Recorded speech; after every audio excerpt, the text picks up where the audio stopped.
Hi there. Do you remember about 6 months ago, September 2021, Gibson Guitars announced that they were partnering with an investment platform called Rally Road to sell shares in guitars. It was a pretty on-brand move for Gibson, as they seem to like to do anything but actually make guitars. It was a bit of a crazy idea, and I made a video about it at the time. And ever since, I kept a keen eye on it, because, to be quite honest, I expected it to flop in spectacular fashion. Well, hundreds of people put money into this investment, and well, I'm here to say today that hundreds of people lost money. If you didn't catch the first video, here's quickly how it works. Rally is a company that sells shares in collectible items. Those collectibles, be it a baseball card or a guitar, are owned by a subsidiary company operated by Rally. They then sell shares in that company that owns the item, but you will never own the item itself. They make that very clear in their disclaimer. An investment in an offering constitutes only an investment in that series and not in the company or directly in any underlying asset. In other words, you could buy 100% of the shares on the item on offer, but you still wouldn't actually own the item that you have the shares in. The disclaimer section is hilarious, and I just can't help but imagine if this was pitched on Dragon's Den. Hello Dragons, today I have a fantastic investment opportunity for you. I'd like you to invest in shares of guitars.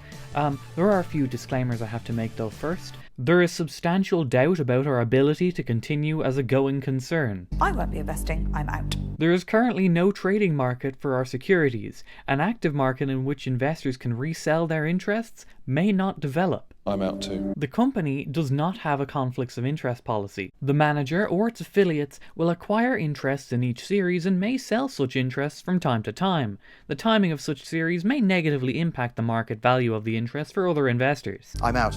The offering price for the interests determined by us may not necessarily bear any relationship to the established valuation criteria. I'm out.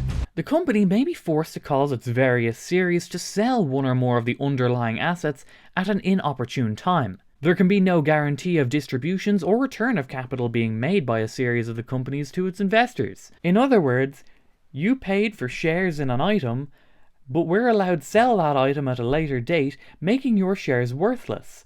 We get paid for the item twice, once by you and once by the person we actually sell it to. And just for that extra level of peace of mind, we make it known that underlying assets may not be held long term. You know what I'm gonna say? I'm out. The way Rally make money is simple. There are no fees. They make all their money on the initial sale, because they're the ones selling it. They buy a guitar, can market at an overinflated valuation, and then sell it as an investment. People buy shares in this item, and Rally get to keep the money from the initial purchase, as well as the actual item, which they're fully able to sell afterwards. You're left with shares that you might be able to sell if you can find another sucker to buy them off you, but that's only if they allow you to sell. It's supposed to be 90 days after the initial funding. The Tony Iommi guitar has been funded for months now, 65 grand, but the shareholders haven't been able to trade at all. Now, if you still think that this is a good investment idea, I do have some premium real estate on the moon that's for sale that I think you're going to love.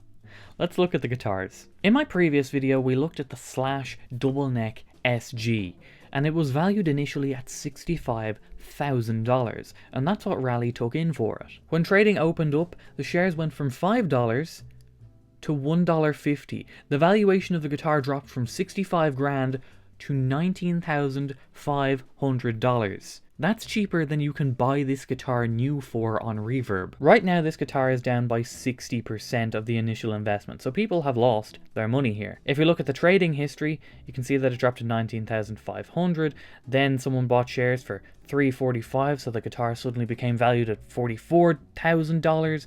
Now it's back down to $26,000. Yesterday it was $22,000.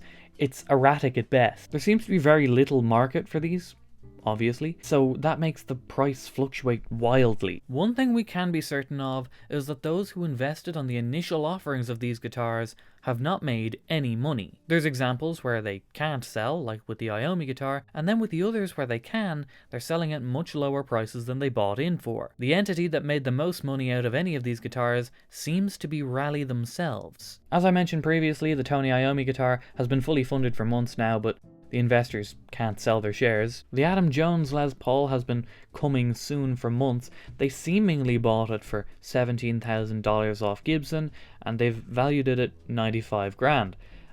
It seems a little overinflated. There's a Carlos Santana owned 1964 Gibson Les Paul SG Custom. That's down 80%. Raleigh were paid $75,000 for those shares, and it still blows my mind that they're allowed to sell the actual guitar too. But for the guitar to go from valued at 75 grand all the way down to 15, in reality the guitar itself is actually worth more than that. But it's just someone was willing to sell their shares for $1 and someone was willing to buy those shares for $1, so suddenly the guitar overall is valued at 15 grand. Somewhat similar to the Eddie Van Halen played Charvel, it's down 40%. There actually isn't a guitar on Raleigh that has gone up in value higher than the initial offering. So what did we learn from this?